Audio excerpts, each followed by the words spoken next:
Okay, welcome everybody to today's Cumbria Tourism webinar on sustainable tourism and funding. We've got a good turnout today, lots of names that I recognise, great to see, lots of names that I don't, so great to meet you for the first time possibly. We've got some fantastic speakers today who are going to join us and talk about projects, funding and their own experiences and what they've done and why they've done it. And we're going to start in a little while with Danny Coward from the Lake District National Park, who's going to talk about the park's low carbon Lake District project. We'll then move on to Sarah Smith from the Lake District Foundation, who's going to talk us through some grant funding that's currently available. And then myself and Daniel Holder are going to talk about some of the initiatives, the projects, and the results of some activity we've done with it within our businesses. And then we'll have time for some question and answers for all the panel. And we're also joined then by Gemma Proctor from Cumbria Tourism, who can give us a steer towards some more resources, possibly more funding, and certainly help that's available should we need it for various different initiatives. The fact that we're all here on a sustainable tourism and funding webinar suggests that we're probably quite interested and maybe quite invested in sustainable tourism. And while this event is mainly around carbon, apart from Daniel and I are going to talk about the wider sustainable tourism can mean all sorts of things to all people. And we certainly saw this rear its head again and quite vociferously last summer when we had a lot of people who couldn't go abroad, couldn't go to festivals. We're descending on certain parts of the Lake District and we had pockets of issues that came with that. And with it, the whole debate around sustainable tourism. What is it? What does it mean? Is it less visitors? Is it less cars? Is it visitors spread out in more areas? Is it commercially sustainable? Do we need to get people spending more to support communities and jobs? Where does landscape preservation sit within that? And we have a whole load of competing views, competing organisations. And at the moment, there seems to be a competition for who can shout loudest and get heard the most, which is kind of disappointing because we need everyone to come together. A great example is the potential for an additional car parking in Borrowdale, which seems to be getting a lot of people awfully revved up at the moment, and some consensus and some working together is absolutely needed there in other areas. So let's hope we can learn something from this and hopefully have some kind of consensus on at least the carbon element within sustainable tourism. So with that, I'll start with Danny Coward, hand over to Danny Coward, who's going to talk about the National Park's Low Carbon Lake District project. Thank you very much, Dan, and thank you all for joining us here today. My name's Danny Coward. I'm a low carbon coordinator for the Lake District National Park Authority. I was employed about a year ago or so now, so I do remember speaking to many of you actually at a Cumbria tourism event at the Villa about a year ago. And wow, I could never imagine really what was going to happen sort of in between then and now. It's been a real tough period, but quickly I'd just like to take this opportunity to say thank you very much to Cumbria Tourism for all the support of the tourism industry through this difficult period. I think they've been fantastic, and thanks again for sort of putting on a sustainable tourism event for us as well through webinar, through quite a low carbon way of doing things, sort of a new normal, which is lovely too. Thanks again to the other guys who are here from across the partnership with Dan and Daniel and Sarah Smith as well. So we've got a good team here today. But I'm really here to sort of talk to you all about a fantastic sustainability funding opportunity, which sort of arose on the back of the Low Carbon Lake District project, which started actually back in 2008. So the Lake District has been ahead of its time really with the way it's looked at climate science and has established a really sort of strong case and understanding over how we measure carbon and what we need to do to sort of forge the right path moving forwards. It's been a real tough period really, sort of in the interim here. Carbon emissions actually have dropped quite substantially last year, down to the sort of lack of travel, which is something. But they will bounce back, just as society will. But I think what I found in this sort of downtime period, sort of furlough and sort of closure of society, really, was that there was a lot of reflection going on. Reflecting about like how we used to do things, about how much travel I used to do, and was it necessary, and sort of trying to work out, actually when things open back up again, what do we need to do to kind of create a more sustainable path? We need to build back better and sort of create a more sustainable tourism model, I believe. And, how we do that, it's quite difficult, just as Dan said, to understand, because it's there's a lot of action that needs to happen. And we all have a responsibility in some way, shape or form to sort of put in some positive action on climate change.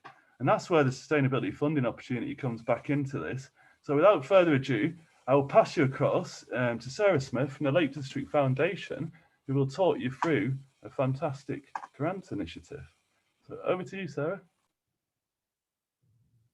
Hi everyone. Thanks for coming along today, and thank you, Danny, there for the overview and introduction. I'd like to talk a bit today about a low carbon Lake District grant scheme, and we haven't finally signed off this scheme. We're waiting for that final sign off from our funder, but we wanted to share as much as possible with you today, and we feel it's only fair that you can begin to prepare for this grant scheme as we learn and as we find out as we go along as well. So on the next slide, I'll just give you a quick introduction to the Lake District Foundation. So some of you may already know of us and work with us, and it's nice to see lots of our supporters here today. If you don't know, we raise and distribute funds for projects that align with the aims of the Park Partnership. In the main, that's to sustain our spectacular landscape, wildlife and cultural heritage. So that fits nicely with the tourism economy, as we know that that's what our visitors are here to see as well. So today I'm going to tell you about the grant scheme for businesses and community groups that's in development. And the main aim of this fund is to help you to reduce your carbon footprint. So what I can share today on the next slide is some of the provisional criteria. So what will we fund? We can fund up to maybe a bit more, but at the moment we think about 50% of the cost of a project, up to a total cost of £20,000. We can fund across a wide range of sectors within EU restrictions. Now, some of these restrictions are being mapped into UK law currently, so we're just figuring out any restrictions on eligibility there. But the only thing we know for sure is that primary agriculture and fishing would be excluded, but hopefully we can go ahead and fund everything else that meets the aims of the grant. So businesses and community groups who have activity within the national park are eligible. So you don't have to have your headquarters there, but if any of your business is related to activity within the national park, then you could be eligible. And you might be thinking, well, this is not the best of timing. I'm preparing for the opening of the visitor economy season. So we're just looking for projects to commence within the 6 months of the funding agreement. So we could start to apply now, we'll start to assess those, and you'll have some time to actually get going, and the projects need to be completed by spring 2023. So hopefully there's enough time there. I'd love to say that we're open for registration today. I put spring 2021 there, and I feel it will be a matter of weeks before we can launch this properly. So the main aim is to reduce the carbon footprint of businesses and groups. So on the next slide,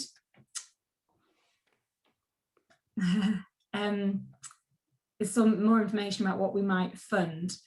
So for many of you, you might be experienced in this and well on your journey to reducing your carbon footprint, or for some businesses, and I know we've had some pre-seminar questions today about how to get started, we feel that a baseline carbon footprint will really help.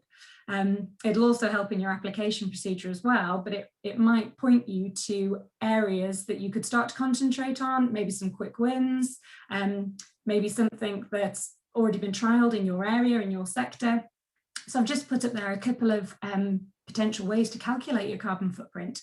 Cumbria Action for Sustainability are launching a calculator next Tuesday, and we can follow up with details of that webinar if you want to sign up for information on how to use that. The Carbon Trust have a great tool, and also the WWF. You can also use paid for consultancy if that's a good fit for your business. So on the next slide, I've put together some example projects there. It can seem like a bit of a minefield when we get started. There's lots of technology out there and there's lots of options.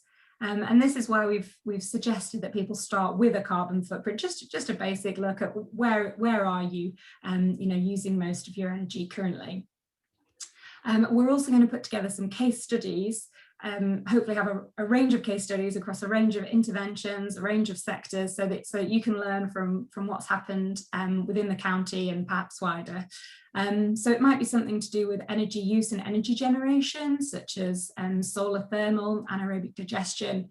I know we've had a question about air source heat pumps in advance of this seminar today. So what we're looking for is how much carbon can we save per pound invested. So if your organisation, that's the best way to invest the money, then by all means we'll consider that against all the other projects that are submitted.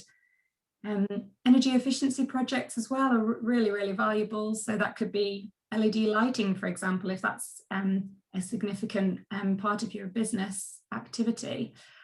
We had a question in advance of the seminar about the added benefits that come along with this, and I think that's why carbon's a great place to start. There was a comment about, well, intelligent use of lighting has a win-win benefit in terms of promoting dark skies. So it's something to do with behaviour change there, engagement, and maybe community approaches as well.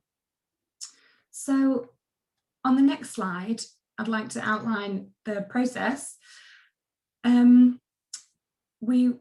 It's a process-based grant, so there will be paperwork, I'm afraid, but we've tried to set it up to minimise any unnecessary work. We want to work with you throughout the scheme. So the first step is a registration form where you literally just tell us about your business or your group. That way we can easily determine right from the start how likely it is that your organisation is within these EU restrictions. And then straight after that, we'll ask for an expression of interest. So that's just about your ideas, just what kind of thing are you thinking about? And if that looks promising, then we'll ask for the full application, including quotes, how much you think the work will cost. That will be sent to a grant panel. The process will be rolling, so we'll keep inviting applications, we'll keep reviewing them until we've spent the full pot. Ideally, we'd give money out to everyone that wanted to do something. So they'll be assessed based on their the return on investment. You'll then be given an offer letter and funding agreement if successful. And once you've completed your project, you just submit the evidence that the work was done, and we can make the grant available to you.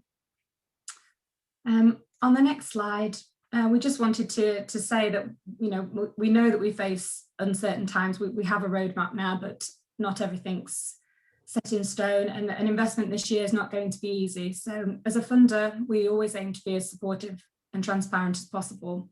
We want to do this by connecting like-minded businesses, just as we have here today. It's so valuable, and it'll enable us to spread any learning far and wide, and also build the legacy. Once this fund's gone, how do we continue? So, this fund is a chance to make a real difference to the sustainability of Cumbria and the Lake District at large, and be part of building back better and creating our greener future. So finally, I'd just like to say, apologies that I can't ask you to apply today, but there's a couple of next steps that you can do now.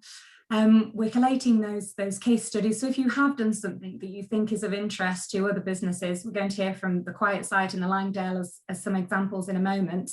And we're aware that there's so much going on. So if you'd like to be featured as a case study and support other businesses coming forward, please do email Danny. His email address is there.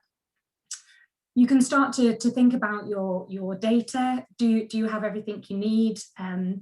Energy bills, things like that. You could start to collate those. You can email me at grants@lakedistrictfoundation.org with any questions. As I mentioned, that we're going to build as we go, learn as we go. So any feedback, you're the guys on the ground doing the work. So any questions are really appreciated. And we have a newsletter that will keep you updated as soon as it's launched. Hopefully you'll hear through many mechanisms, but there's a newsletter there you can find on our website. It's just lakedistrictfoundation.org, apply for a grant. So that's the fund. To summarise, I hope that that's going to spark some interest and perhaps at least give us a way to start talking about carbon and what we can all do.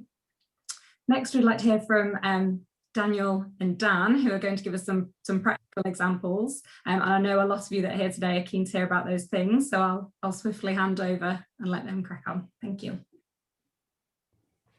Thank you, Sarah. I'll talk for a moment, not very long, and then I'll hand over to Daniel. Anybody out there that wants to ask a question, I see some people have started. The Q&A function on your Zoom is available for you to post some questions. We have had some that were sent in before the event, which the panelists have, which we'll come to at the end. But if you do have a question that you'd like answered, do put it in there. Sarah, Dan or Dan will get round to it. Hopefully one of the other Dans will be better qualified than me, so I can just curate the questions. But certainly in terms of, where do our businesses sit within this? What's our opportunity? And really what's our responsibility is something that we think about. And at Langdale, we've been thinking about it for quite some years. Until last year, we were very lucky to have a sort of environment come carbon champion at the helm. And that was really, really helpful. That's put us in a great position going forward. So we're quite lucky that we've had that. But in its widest sense, going on holiday is intrinsically carbon unfriendly. The best way anybody can have a carbon friendly holiday is just to stay at home. But of course, none of us really want that, because we want our holidays. I'm desperate for my holiday this summer. And of course, we want our jobs and our careers and our businesses to flourish. So we need to be mindful of providing the most responsible business we can within the context of what we do. And of course, we also fit in with the other businesses, with our visitors and within the public realm. And it often feels like there's a huge disconnect. I can't get my visitors to come to Langdale because there's no public transport infrastructure which supports that. And while those things are challenging, and we do need to work together with other businesses, with the visitor economy generally, with our visitors and with the public realm, we still have a responsibility in our businesses to do the right thing for a number of reasons. Of course, we're concerned about global climate change. That's the number one thing. According to the Bank of England, we're all going to have to start paying for our carbon soon. So it's going to hit us in the pocket soon, which is going to make everybody a little bit concerned, because we won't be able to afford to take those lovely holidays that we're planning. And then, of course, what's becoming more and more important, and certainly more apparent to me in my position here and with CT and others, is reputation. We, as a destination, really want the best reputation we can have, because, of course, we want people to come here, stay longer and spend more. But also, we're all going to be fighting over a smaller and smaller pool of staff, as we expect going forward.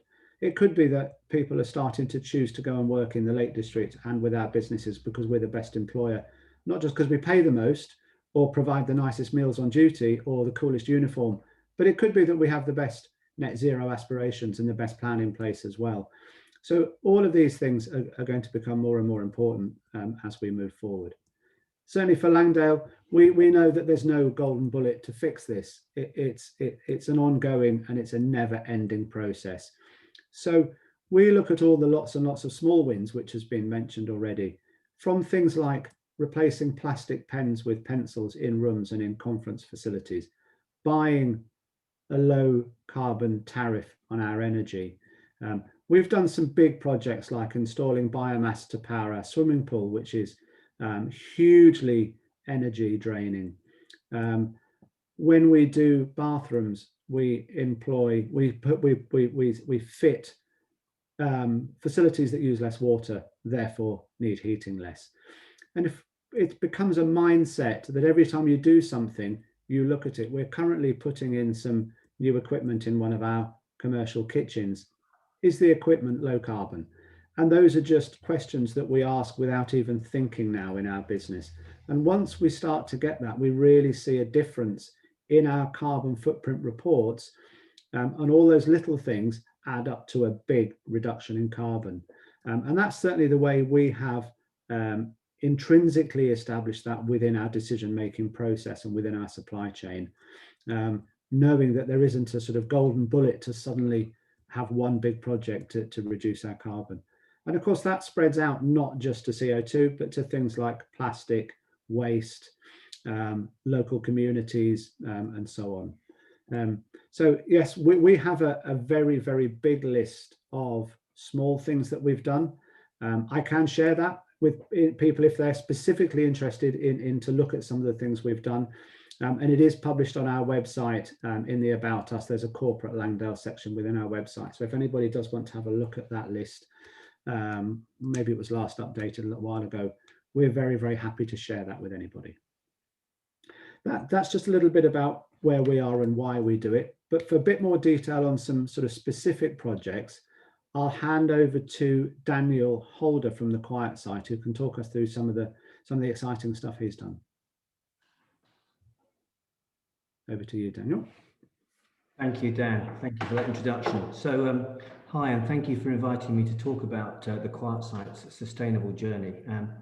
We live in strange and exciting times, and for once, the economists and the scientists seem to agree on one thing, and namely that climate change is one of the biggest threats to the environmental health and economic and social stability of our planet today. Next slide, please, Johnny. So our sustainable journey started 20 years ago when I bought the site. The park occupies an old sheep farm and dates from the 17th century. Much of the infrastructure occupies the ancient buildings that have existed for hundreds of years. Next slide, please.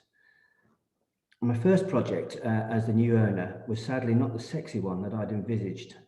Our sewage system was failing, and we needed to find a solution that would work well, would grow with us, would be affordable to run, and we were finding it really hard to find something that would work with the modern package systems that were available. Off-the-shelf systems were being sized to take into account the large peak flow rates, and the quotes that we were receiving were actually in excess of what I'd paid for the business. But the answer came in the form of a technology that had been around for hundreds of years, reed beds. The reed bed plant roots produce oxygen, which enables microorganisms to live within the grey oxygen-starved water. And the more of these bugs that you've got living in the water, the cleaner it becomes. They eat them, and so obviously we're really keen to encourage oxygen there, without which they couldn't survive. We started with just one bed, 375 cubic meters, and now we've got 4 totaling 1,200 cubic meters. The water takes around 6 weeks to get from the top to the bottom, and from the bottom we then pump it back up to the top of the site, where we use it to flush all the toilets. Advantages to dealing with grey water in this way are that the reed beds are a fantastic environment for wildlife. Ducks, swans, dragonflies, frogs, newts, and actually up till last week we had about 30 moorhens living there, which was sadly eaten by an otter. Other advantages include that there's no electric required, unlike modern package systems. And because of the long time constant in treatment, we're talking about weeks rather than hours, any system failure can be dealt with really in a timely fashion. The disadvantages include maintenance. We had problems with silting up in the inlets. We've now sorted that out by rotating the inlets to each year we choose a different side. And the other big problem, well, one of the other big problems was the lengthy negotiations it took to get the full planning permission from the Environment Agency. And one niggle was that because it's deemed drainage, we couldn't get the VAT back on it. But other than that, you know, they're fantastic things. And next slide, please. My next project involved the re-roofing of our service block with solar thermal panels. We re-roofed one full side with 35 square meters of solar thermal, and these were paid for by a loan from the Carbon Trust. Today, these panels produce 4% of our total energy requirements completely free, So a fantastic business decision that is cost effective, sustainable and reliable. Solar thermal works really well for us because we've got a massive demand for hot water in the winter and in the summer. But you need to see whether that's going to work for you, whether you're going to be able to use the hot water. Next, we introduced a biomass boiler, which replaced 6 oil and gas boilers, and we increased our hot water storage from 750 litres to 15,000 litres. This enabled us to reduce the boiler rating down to 90 kilowatts. The heating capacity of the previous 6 boilers was some 20 times this. We joined the RHI scheme for both the biomass boiler and the solar thermal development. So although there was no money up front, we do get paid every quarter a small amount for every kilowatt hour that we generate. 15,000 litres is enough hot water to last 24 hours. So in the same way as the reed bed water treatment plant slowed down the treatment process from hours to weeks, this hot water generation system operates much more slowly and constantly. And as we know, all machinery works much more efficiently when it's continuously running rather than being switched on and off all the time. And the large hot water store is great for storing the thousands of litres of free hot water we get every summer. We chose biomass as opposed to wood chip. We chose wood chip as opposed to pellets because we can, if the price of that wood chip rises, we can chip our own. And the biomass boiler now produces 41% of our energy requirements. Next slide, please. We've been investing in energy efficient accommodation for over a decade. First locally made camping pods, then we built our own hobbit holes, then locally made glamping cabins, and most recently, simple hedge wrap carbon positive holiday accommodations. The next slide. These latest accommodations, and we call them, for want of a better word, gingerbread houses, are heated by a ground source heat pump, have PV solar panel roofs, and are incredibly well insulated. The energy generated from each roof is 5 times the amount required to run the heat pump, hence them being carbon positive. Minimizing the running cost of any business is vital, and I watch many operators in despair investing in safari tents, forgetting that we inhabit Europe and not Africa. Insulation is the key. The more insulation, the less the heating requirements. And an old Cumbrian farmer once said to me, "A penny saved is a penny earned," and in business, that's good advice. The embedded carbon is mitigated by the long and flexible lives that our buildings are designed to have. Next slide, please. With our zero waste shop, we have cut all single-use plastic to virtually zero and have been able to influence both guests and suppliers. Our suppliers have had to change their working practice or lose us as customers, and almost all, and I won't name and shame those that haven't, have bought into the need to eliminate single-use packaging as they prepare for the future. It's taken lots of time and effort, but it's been ultimately really rewarding. In just a few years, I'm sure that single-use plastic will be remembered as tobacco is remembered today. Zero waste shops are excellent for reducing food waste as well. People often buy just what they need, bringing in their bowls to fill their cereal with cereal each morning. Essentially, we're just turning the clock back 50 years, I often think. And with a quarter of all road freight being food, the issues of food miles really must be addressed. Since opening the zero waste shop, we have seen noticeably less waste in our bins and look forward to comparing figures when we've operated for a full year. Next slide, please. So all of these initiatives fit together to form a business that is well on its way to being carbon positive. And you can see from this mind map, actually, how the parts all fit together. And it's a real energy mix. And we're all going to have different energy mixes with our businesses. And getting that right mix is absolutely crucial.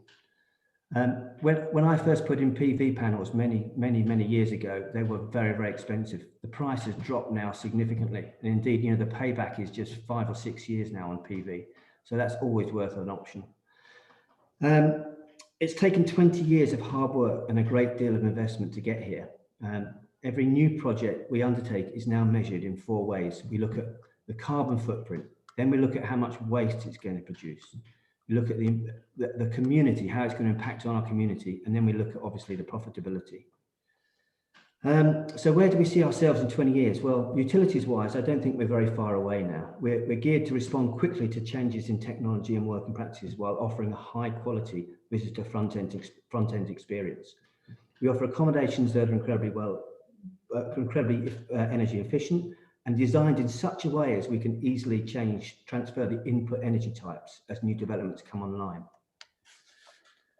Sustainable transport is another area that we're keen to tackle, and we see private car ownership remaining steady for probably the next decade or so. But that said, that's going to turn electric within the next 5 years. We offer electric car charging, bike hire, free transfers from bus stops and train stations to all of our customers.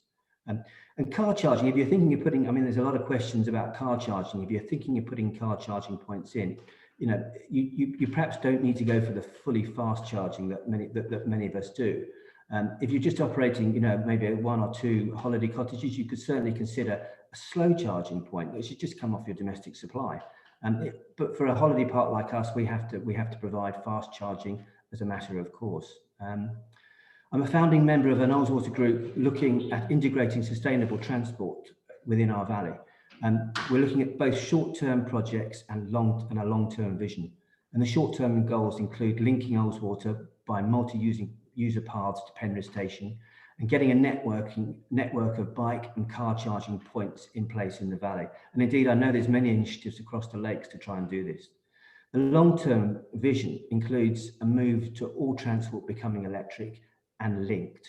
Mobility as a service, which is a term that you're going to hear more and more, will enable users to plan journeys in the most sustainable and a cost-effective way, utilising in our valley anyway, boats, buses, bikes and feet. The links between sustainable tourism and slow tourism are marked. In 2020, we generated 46% of our heat and power on site. The remainder was brought in from the national grid via renewably generated electricity. I think all businesses should be aiming for a 50-50 self-generation stroke grid supply ratio. And indeed, this has been identified by our government as a target. By the end of 2021, and with the development of these 15 carbon positive accommodations, that allowed to add another 60 kilowatts to our energy mix. And I hope that will push us above 80% of self-generated power. Okay. For businesses like mine, the negative points of following a sustainable path include: 1, all profits are reinvested in large long-term projects. I've essentially been broke for 2 decades. 2, following new and sometimes untested routes with planners and authorities can become difficult. But the benefits of running a green business are many. Firstly, the financial benefits, the medium long-term payback of running a system with low operating costs, indeed in some cases no operating costs. The brand, you get out of the bun fight with a green USP. 3, the moral high ground, you know, you're doing the right thing, you're saving the planet, what's not to like about that? 4, and for me this is one of the most, you know, one of the ones that really hits home, staffing. We attract brilliant staff, they're engaged, they're motivated, and essentially our staffing problems, you know, are now non-existent since we've been following this path. We use new and cutting edge technology and systems which are reliable, easy to maintain and manage. Next slide, please. The linear economic system that we inhabit today will be gone within 20 years. A circular system enabling raw materials to be reused, large items like cars and machinery to be leased for their useful life and then returned to the manufacturer for repurposing is the future. Waste as we know it today will be a thing of the past.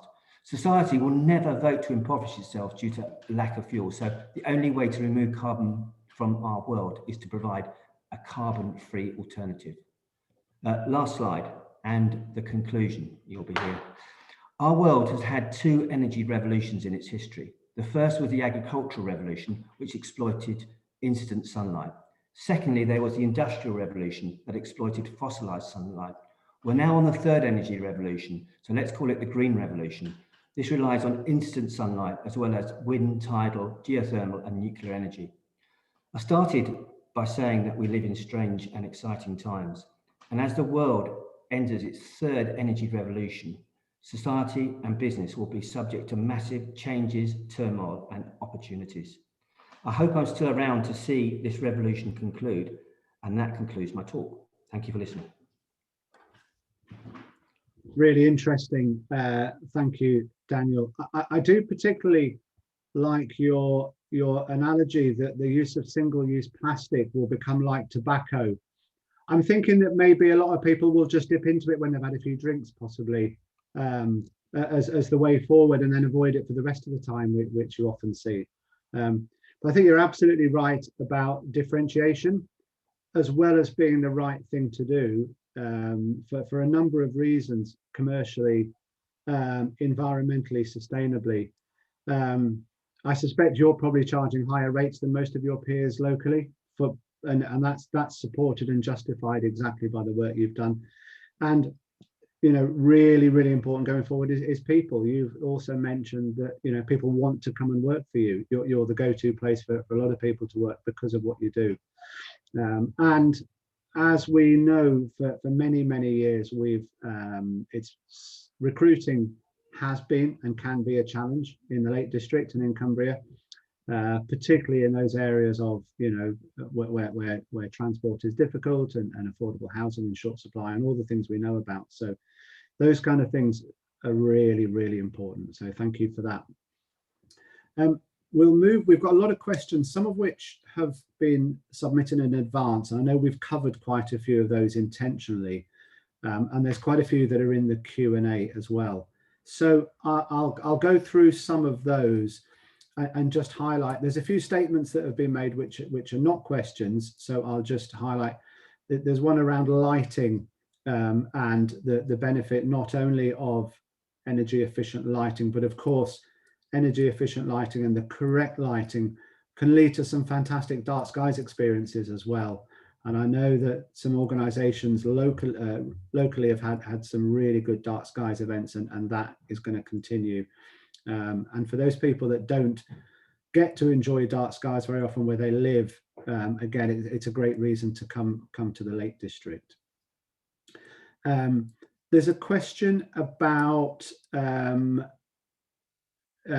feed-in tariff for energy produced.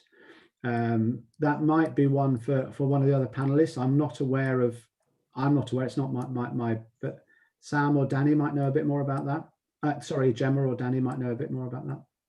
So the question is about feed-in tariffs. So one of our questions, sorry, is producing energy, which is really encouraging. But they're interested in feed-in tariffs. Does anybody know where you go to get some more information on that and to action that? Yeah, so the renewable heat incentive is run by Ofgem. It's a governmental thing. Love it or loathe it, it is what it is. At the moment, the best rates are being paid for ground source heat pumps. There's no feed-in now for PV. Essentially, you sign up for 20 years. So on the rate you get on year one is the rate you're getting in year 20. But the rates for biomass now got to right down. But solar thermal, they're pretty good still. Yeah, I mean, I personally think that the RHI system is awful. And it brought down the Irish government. It's very political. I think being paid for what you generate is always going to be problematic. I would be much more in favour of a grant system at the beginning to help with the install costs, and then you're going to run it as efficiently as you can. If you're being paid to run a system, efficiency is really not in the front of your mind. So that's my personal opinion. Okay, thanks, Daniel. One of the questions submitted in advance is from somebody who would like to install electric car charging points in their car park, but would like to know what the options are available to them. Does anybody know what some of the current options are? Are we talking options in terms of the different types of charge points, or options in terms of funding or costs? I would assume it's funding and where to go for the information. Energy Saving Trust are quite good in terms of information and descriptions of the different types of charge points. They also offer guides in terms of best place to site them and how to be sited as well. We can share some links and information after the after the webinar.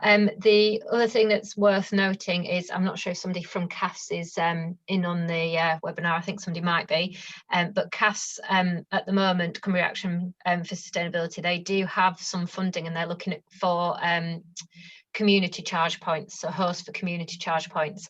These points have to be available to local residents and other members of the community, so it has to be somewhere where they have access 24/7. Can't be restricted use to sort of your visitors only, but that is an option. So if you're looking at a more central site and somewhere where you're happy to welcome other people, then it might be worth talking to those guys as well.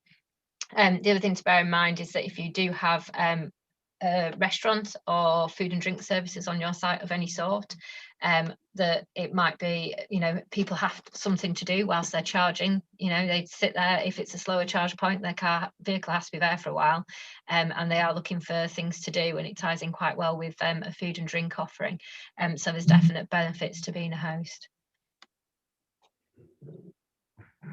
Okay, thanks for that, Gemma. Something else to consider, which has hit our business, is we were a fairly early adopter of electric car charging points, and because of the situation at the time, we gave the electricity away for free.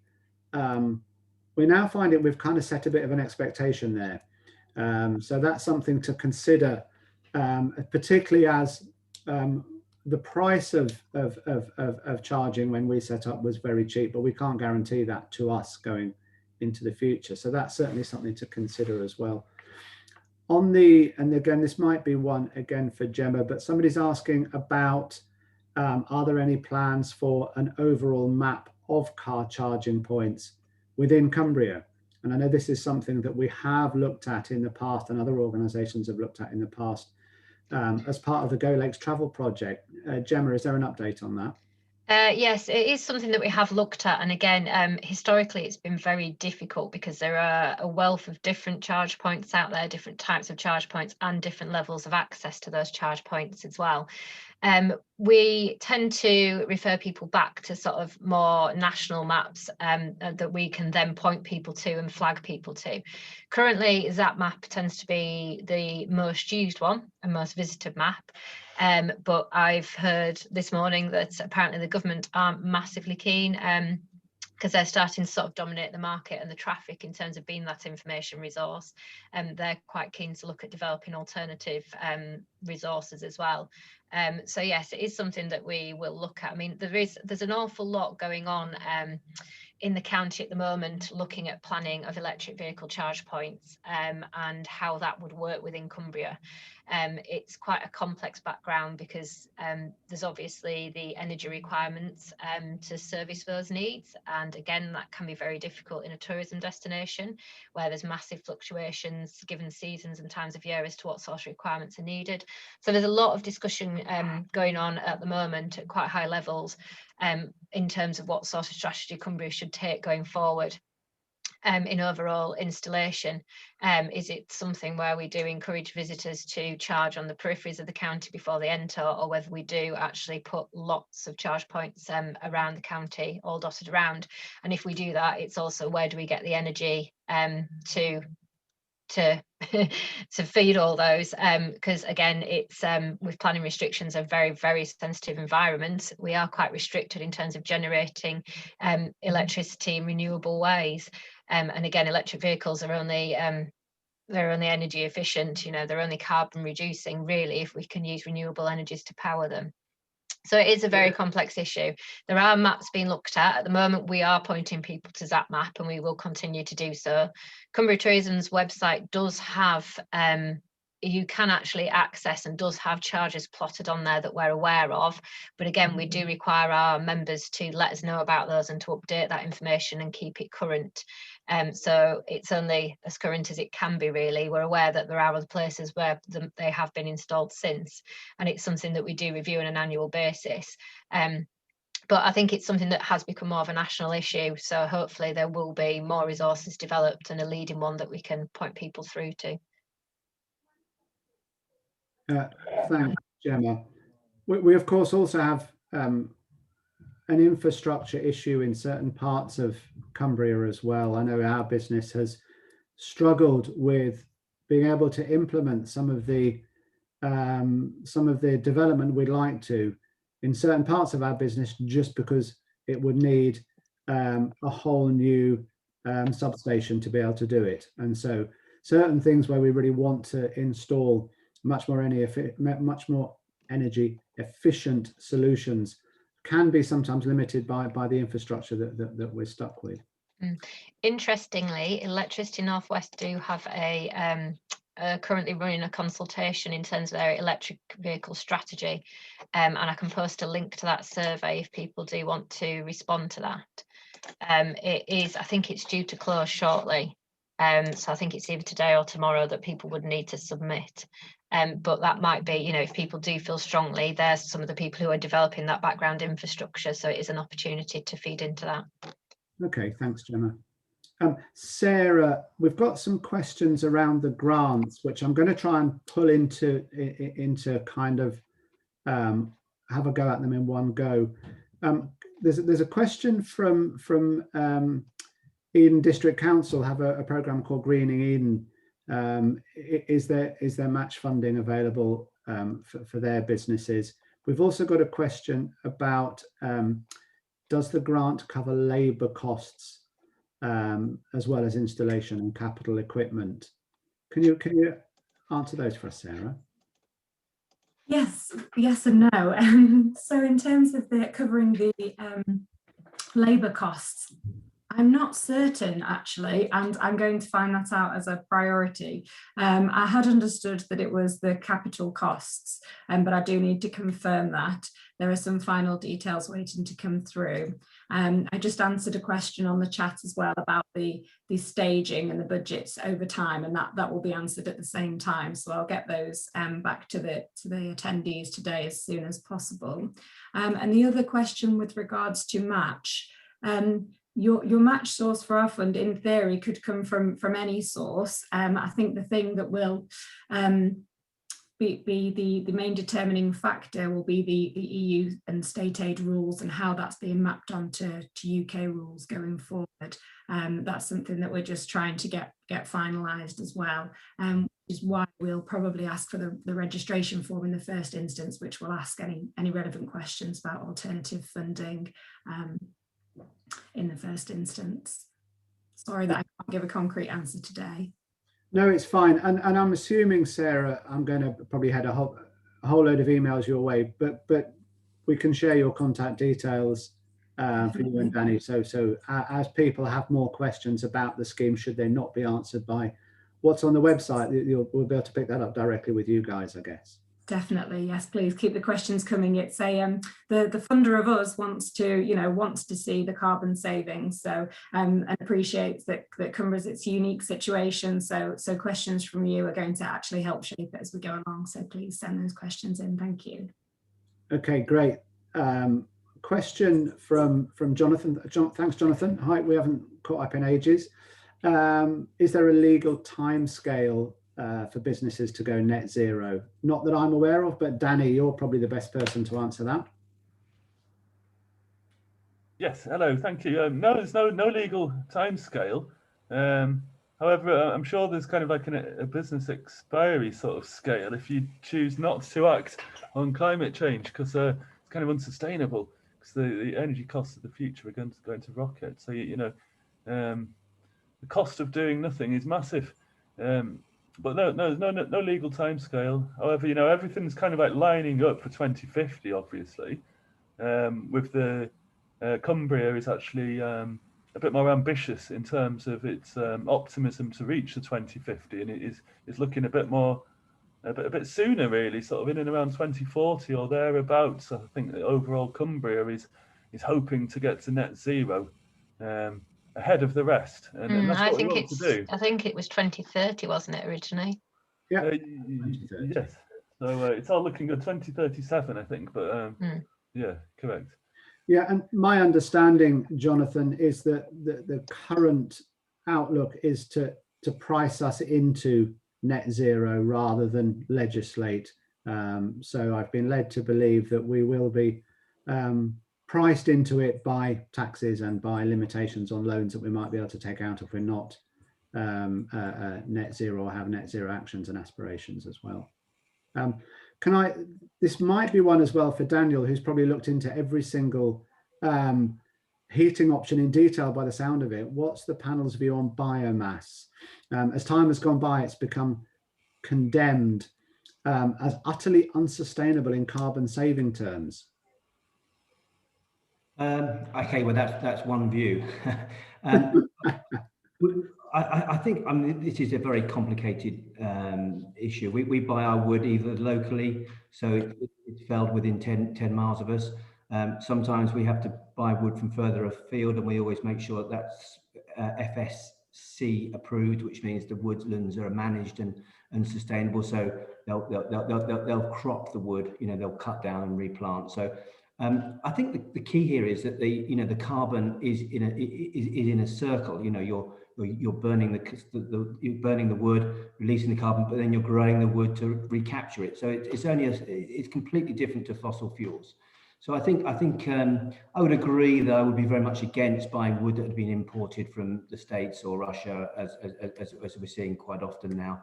Yeah, I mean, we did it at the time, and we certainly feel that we're doing the right thing in reducing carbon being put into the atmosphere, which is, of course, is what we're all trying to stop. The most recent, we had a choice on our last project to go for biomass, and we've gone for ground source heat pump in conjunction with PV. I think the ground source heat pump ultimately is the way forwards for us. But like you've just said, Dan, we have the structure that we've got in at the moment, and we have to make the best use of it. We can't just throw it away. Our biomass boiler now is 11, 12 years old. So actually, in terms of technology, probably that's coming. It's not to the end yet, but it's certainly close to the end of its working life. So we're looking at how we're going to replace it. Would we replace it with another biomass? Probably not. But we're on a journey, and we've all got energy mixes, and we have to try and work out the best way of extracting, or plotting our path through this very, very complicated, very complex situation.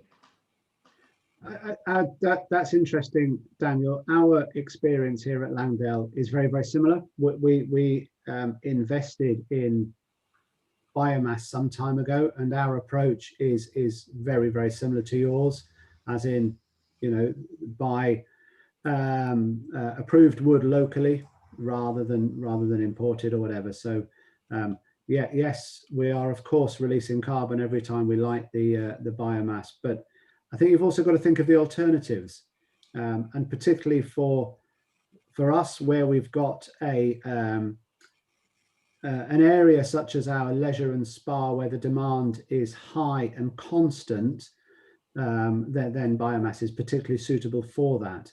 It's not always suitable for other areas that might get switched off for so many hours a day, because the starting up and the shutting down process is not all that efficient. So it's a little bit more complex than that, and certainly other alternatives come and go, and new technologies move forward very, very quickly. So it can be quite daunting to jump in where new technologies are moving quickly. Yes. Nick has shared a link to the ZAP map as well, which is really helpful. Thank you very much for that. There is a question about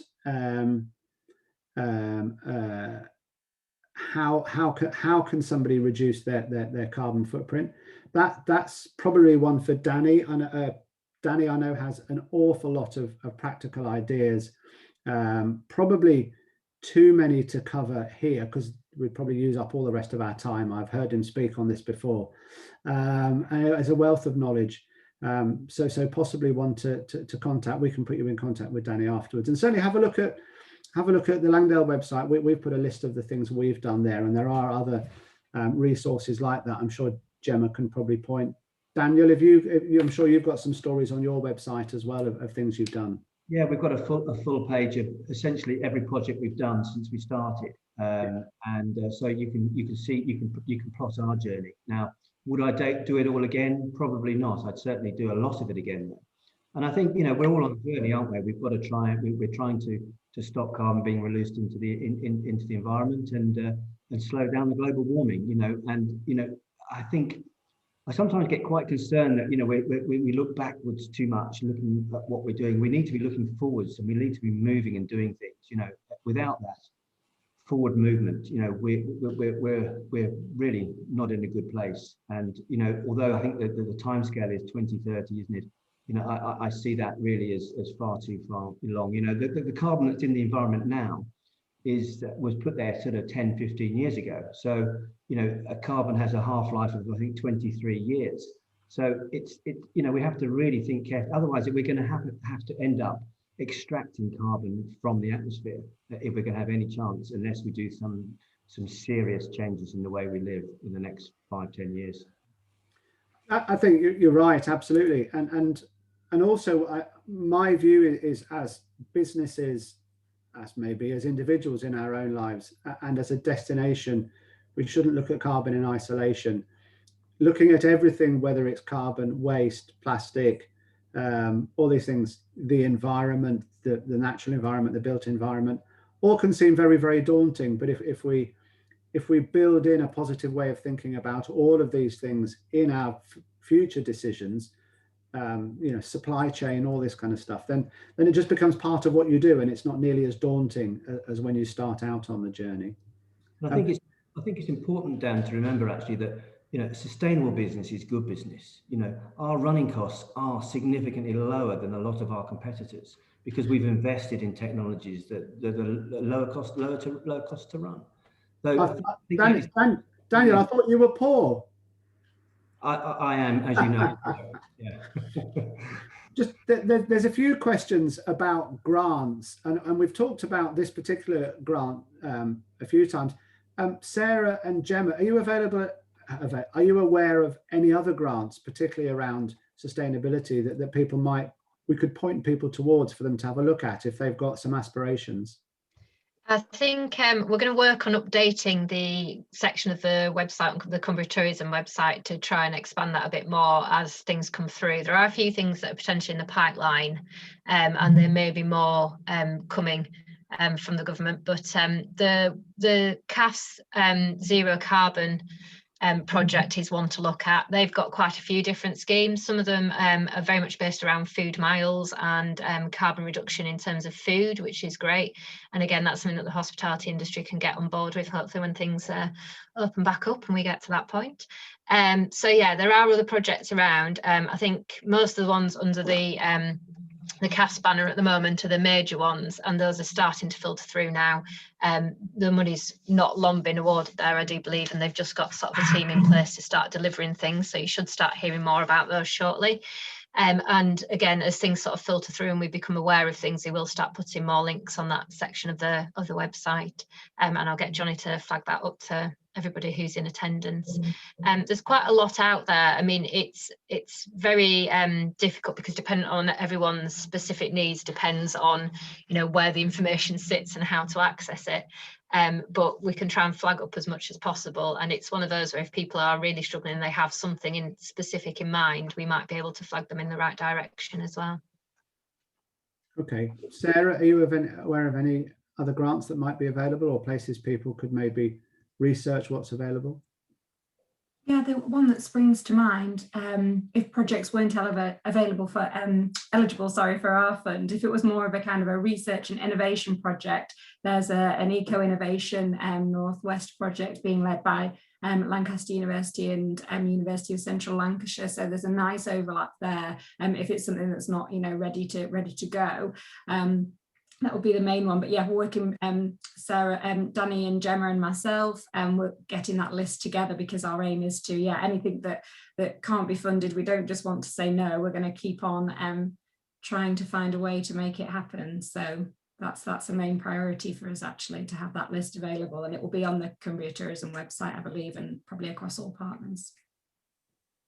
Okay, great, thanks, Sarah. Just going back to the car charging, Phil has put a link to Charge My Street on there, which is well worth a look at if you're thinking of car charging points. Somebody asked in the chat about, and this might be one for anybody, about not having access to or their property not being suitable for things like biomass. EV or ground source, and the use of electric boilers. My view and our view here at Langdale is it depends very much where you buy your electricity from. Does anybody else have another view? I think it's probably worth pointing out that the economy that we live in at the moment is fossil fueled, and within a very few years that is going to not be the case. We're going to be living in an electric economy, and an electric economy is will take 5 times the amount of electricity that it does now to make up for the fact that we're not using fossil fuels anymore. Now, that's a lot of extra electricity that we've got to find, and I don't see any planning permissions coming in from the government for 20 power stations anytime soon. So I see it very much as being a locally produced, a locally generated answer to the situation. So, and I think that the government are already talking about local businesses being able to provide 50% of their own energy, and now that energy is going to usually be electricity, isn't it? That's really all that's left. So I think even if you're in a house that you wouldn't think is possibly, certainly if you're in a rural property, there's no reason why you shouldn't be looking at methods of generating electricity, be it PV, be it wind, however you want to do it. Certainly, and especially in hydro as well. I mean, we're certainly seeing now that with the development this year of 60 kilowatts extra PV, we're going to have the issue of actually having too much electricity. So what do we do with it? Well, if we sell it back to the grid, they're only going to give us a penny or 2 kilowatt an hour, so virtually nothing. So we're actually going to be investing in battery packs, and also some of the electricity we're going to use to heat water with, in the way that you'd normally do with just as a solenoid at the bottom of the tank. So we're certainly looking at storing our own electricity, and there's a lovely big hill out the back of the site. I haven't quite talked to the owner yet, but it would be lovely to think that we could possibly pump it up and let it come back down through a turbine going forwards. But I think planners are going to have to look at things in a different way. I don't think we can carry on saying, well, that's not suitable because we don't want PV panels on that roof. Things are changing. Everybody's got to take a new line on this, and yeah, it's exciting times, certainly. Thanks, Daniel. Things are changing, or things are going to change. You're absolutely right. And what we need is the public realm to support that change. Our visitors have got to move around in a much more sustainable way. At some point, we're going to have some kind of sustainable transport infrastructure. It's got to be on its way at some point. There just isn't the joined up thinking to make it happen at the moment, but it's got to be on its way soon. And of course, if anybody wants any cheap electricity, just head down to Daniel. He's got too much down there, so I'm sure you can strike a deal with him in no time. There is a question for somebody that wants to be, and again, we're heading everything your way, Daniel, so I'm really glad you're here today. Somebody that's looking at becoming fully self-sufficient and operating their business off-grid. It sounds like you could be, if you chose to be, pretty close to that by the sound of it. That's the ultimate goal. The ultimate aim is for us to be 100% or more than 100%, because we're going to have to charge people's cars as well. We're still a few years off that, but I can certainly see that we'll be there in my lifetime. At the moment, the grid we couldn't operate without the grid, and it's one of those things you just have to use. But of course, I guess they'll be less happy to accept all this PV power going back into the grid when everybody's got too much. On a sunny afternoon in June, what do you do with it? So yeah, there's all sorts of whatever you think of hydrogen. One way is to turn it into hydrogen, although of course hydrogen uses three times the amount of electricity in terms of energy that it actually has in it. So I don't think it's I don't really think that's a great answer. But yeah, the grid, it's one of those things at the moment we need it. Going forwards, I hope to be able to move away from it. But yeah, time will tell. Yeah.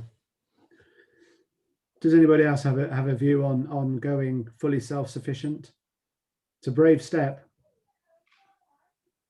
I think I'd just like to say that actually increasingly the younger generations are definitely having a much more green conscious than previous generations. Previous generations have, but there's been a bit of disconnect between actually wanting to have sort of having green ambitions and actually being able to put those into practice, whereas the generations coming through are much more conscious of their environmental impact, and actually there is sort of a trend in seeking much more sustainable options in terms of travel and transport. More younger people who are living in towns and cities don't have a driving license or don't apply for a driving license until quite late on in their lives, and we've got to think about how we get these future generations to the area sustainably and to accommodation sustainably. And they also want, you know, sustainable accommodation choices. They want sustainable options. They want to be able to choose, you know, the lesser carbon footprint when they're picking what they eat. It isn't, you know, it's there's going to be a push from government to kind of nudge us in this direction, but there will also be that pull from the consumer as well. Can I just come in there? Yeah, I think, Gemma, you're right to a point. Having run a business and offered things that are less carbon intensive, some people take them, but the majority don't. I think it has to be a little bit firmer than that. For instance, you know, in the latest accommodations that we're putting in, we've just decided to go for a push button shower as opposed to a turn on shower. And I think you're absolutely right. There is a move from the younger generation towards sustainability, and quite rightly so. But I think, you know, the majority of the population are going to need more than a little nudge. I think they're going to need a good shove to get them there. And as a provider of accommodation, we can certainly help with that. But it's not universally popular. Thank you for that, both.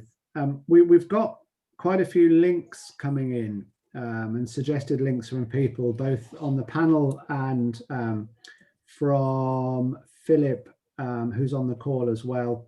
I think we can, there's some innovation grants and energy transformation and so on. So I think we can pull all these links together. Hopefully Johnny can confirm either way, but we can hopefully pull all these links together and all the resources for the various different things and maybe send them out to everybody and do a follow-up with that's there. So those people that are interested in some of those other things can do.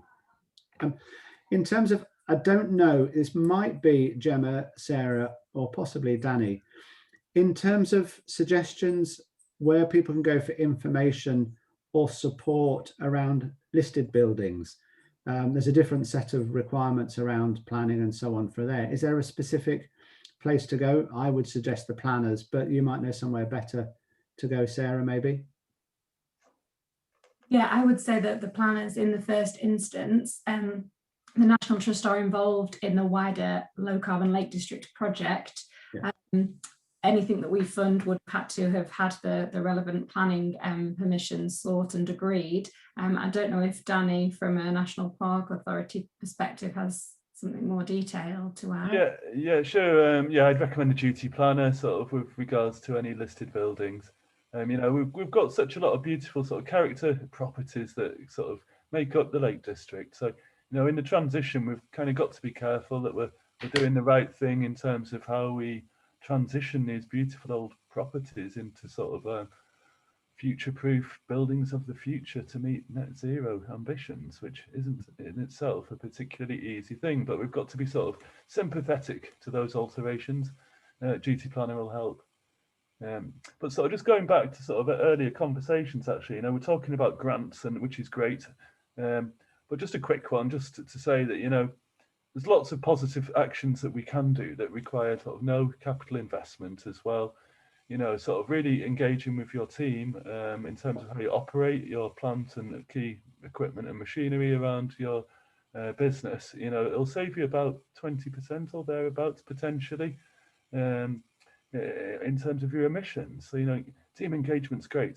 And also, you know, as an industry, I think, you know, we attract a lot of people to Cumbria and to the Lake District, which is wonderful, and it'll always be that way. But, you know, there's things like perhaps offering a tariff that maybe supports longer stays. Because, you know, I think we do a lot of business on sort of short stay durations, which effectively kind of is double car journeys, often from urban locations through to the countryside. And if we can cut them down a little bit and offer sort of longer stays, you know, what a difference that would make.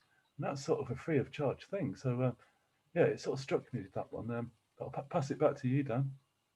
Of course, longer stays mean more profit for the accommodation provider because they're turning over the accommodation less potentially. So, yeah, there's all sorts of knock-on effects, and I think that the idea that doing a lot of the activity we've talked about, there's often a perception of people I talk to that it's very expensive.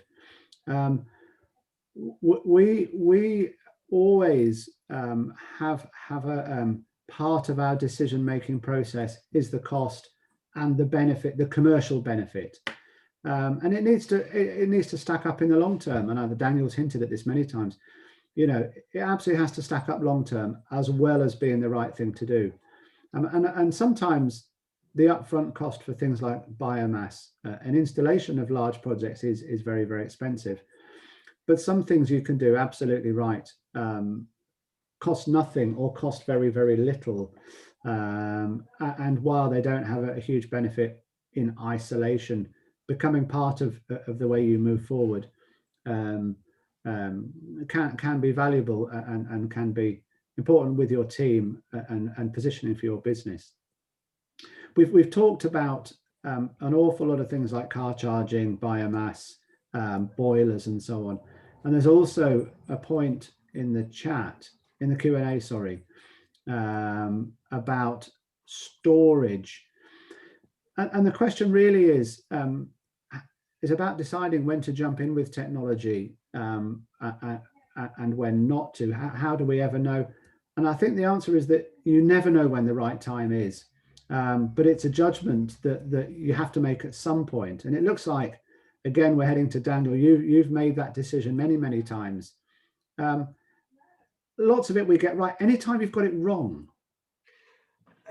Yeah, yes, absolutely. I mean, I come from I was an engineer for the first part of my life, so I'm always looking for elegant solutions. So the reason I always hark back to the reed bed is that it just works so well for us. You know, the reeds produce the most oxygen in the summer when we need it most. It's a great habitat. We've got gravity on our side.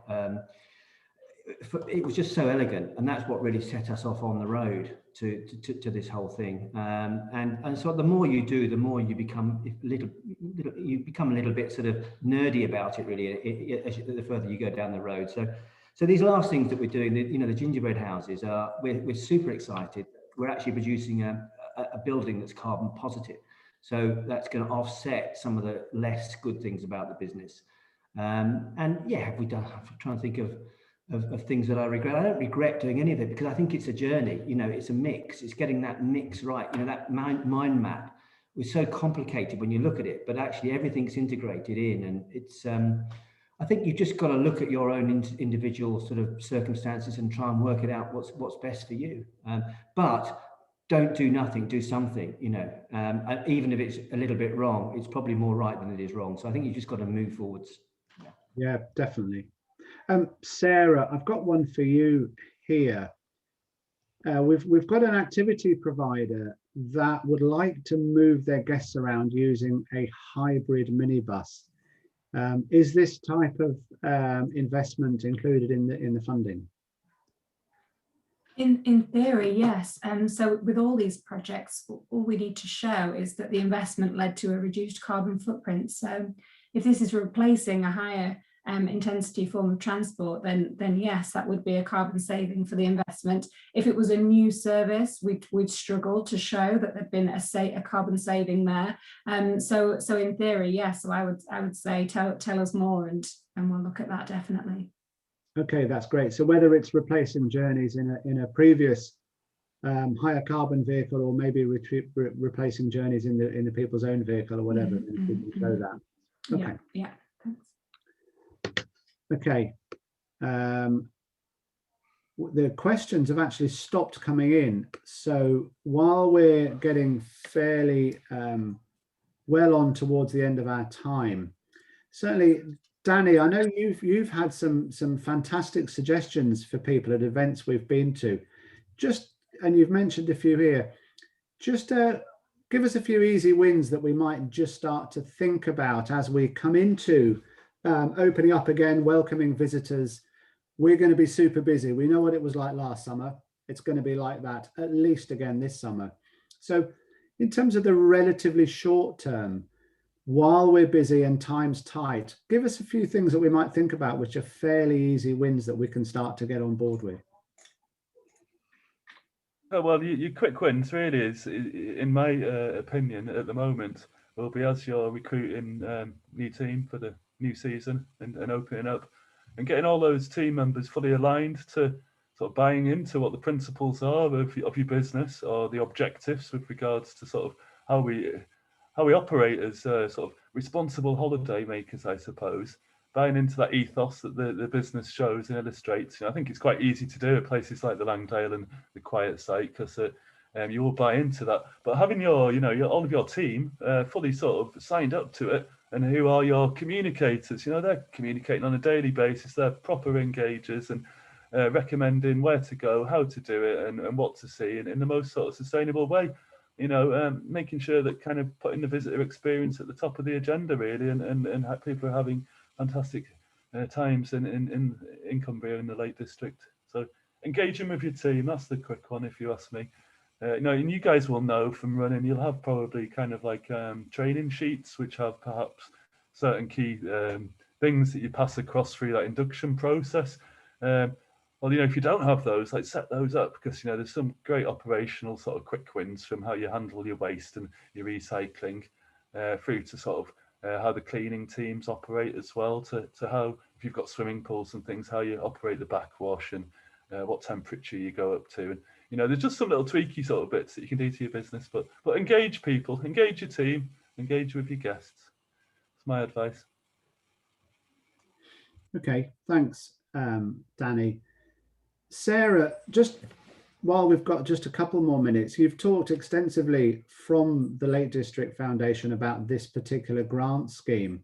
How else can businesses engage with the Lake District Foundation to look at not only low carbon, but sort of wider sustainability within the Lake District and really engage as a business, but also start to engage their guests as well?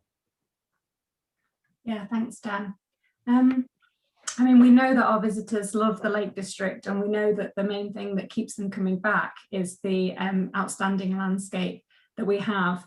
And this has been demonstrated to be of even more importance to people during the restrictions that we've all faced over the past year. A great way to get involved with the Lake District Foundation is to perhaps fundraise from your customers. So we know that people want to give. Lots of people, go home thinking, oh, I could have just given an extra £1 if you had known that you'd needed it. So we can help businesses to set up ways to fundraise within their business, or it could even be a business donation from yourselves. More and more people are looking for businesses that are doing the right thing. They have kind of an expectation that when they come to the lakes, that it is cared for. Perhaps they don't know how much it costs to maintain this fantastic landscape that we want to allow people to have access to. So take a look at our website. There's some case studies there, and there's examples of projects that we've recently funded. We fundraised for the Keswick Trailkeld Path, for example. That was really popular. We have a grant fund. We're just about to give out grants to 10 small community groups to kind of get them ready to get back out there this summer doing conservation work. So that would be the main one for us in terms of engagement. And then other than that, it's kind of thinking about sustainability, as you said, Dan, across everything that you do. So not just carbon, but yeah, carbon's a great place to start. Connect with like-minded businesses. You'll learn so much more from each other. And that would be my main recommendation. Okay, thanks. And then Gemma, while we've got a bit of time, CT have a number of resources that people can call on. Can you just give us where we can go for some of those resources? Sort of general resources, or yeah, no, sorry, particularly I've just dropped you in it there. Particularly around sustainability as well. Yeah, around sustainability. Cumbria Tourism, I mean, we massively focus on sustainable tourism, and it is going to be one of the main strands in our revised strategy going forward, or the new strategy going forward. We are working with a lot of other organisations to try and achieve this, and we are involved in quite a lot of other projects that are going on across the county. We have quite a lot of literature and itineraries and things available online on visitlakedistrict.co.uk, which people can download and or point people to. So a lot of these are days out that are accessible by public transport for people, or days out that are accessible by rail, to try and reduce the impact of people travelling around the area, giving them some great ideas and inspiration. We've got an awful lot of information on there to try and encourage active travel as well. So looking at different walks that people can do from different start points, and an awful lot of information on cycling and things like that. So it's, I mean, there's a massive resource within the Visit Lake District website, and we're more than happy for people to flag any of those up. We do work quite closely with a lot of the rail operators and things like that, so we can give information, advice and help if people require it, in terms of how to link in and how to get people to access your properties sustainably, and what people can do from there. You know, there is an awful lot on there that people can access and use, and if you just contact a member of the team, you know, you will get sort of normally pushed through to myself or one of the other members, who probably will already have an itinerary written, or some information that we've pushed out to local press, media and national media about sort of day trips and things that people can do in different areas that are low impact and low carbon activities. Brilliant. Thank you, Gemma. Right, I think we're just about running out of time, and also the questions, everybody looks like has either gone to make a cup of tea or they've had all their questions answered to their satisfaction. So I think it might be time for us to all go and get a cup of tea. Thank you very, very much for joining the webinar today. CT will send out some resources, some links to all of the different funding opportunities that have been mentioned, and there's a few others that we haven't mentioned. And I'd just like to thank Daniel, fantastic insight into the brilliant things you're doing there up at the Quiet site. I'm on my way up to get some electricity now to make my tea with. Danny, Low Carbon Lake District is a project that everybody should get behind. I think it's a brilliant project, and I'm sure you'll be having lots of people heading your way, not only for the grants, but also to get involved in that project. And Sarah, I'm sure there's a tidal wave of grant applications just heading your way. And certainly we've earmarked some projects already, and I know we've been in contact already with you about, I think for us, it's a case of which project to fund, not can we find a project to fund. There's so much to do out there. I think people are going to find it challenging this summer, because a lot of people will be very busy operating their businesses, and finding the time to find a project, get the funding, and get the match funding, you know, could be a challenge, but I think it's a challenge that a lot of us are definitely keen for. And thank you, Gemma, for all your help and support from a CT point of view. Knowing where to go for the information, the funding, and so on is invaluable, and I'm sure you'll be getting some more communication. And finally, thank you everybody for joining us today. I hope it's been helpful and insightful. And if it's just made us think about, look at our businesses a little bit differently, look at where we can do a little bit and make a bit of difference, not just to use the film quote, for the greater good, but also maybe to acquire some higher prices because we're doing the right thing, to do the right thing, to acquire some better staff, to make people come back. One of the big things for us is that one of the reasons people keep coming back to Langdale is because they're comfortable that we're doing the right thing. Maybe when they rock up in their Range Rover, they're quite happy that we've saved a bit of carbon on site, and it makes them feel a little bit smug. Who knows? But it works, and we can all work together to make it better. So thank you very much, and thank you, Johnny, in the background, for hosting it. Take care, everyone. Have a great afternoon, and thank you.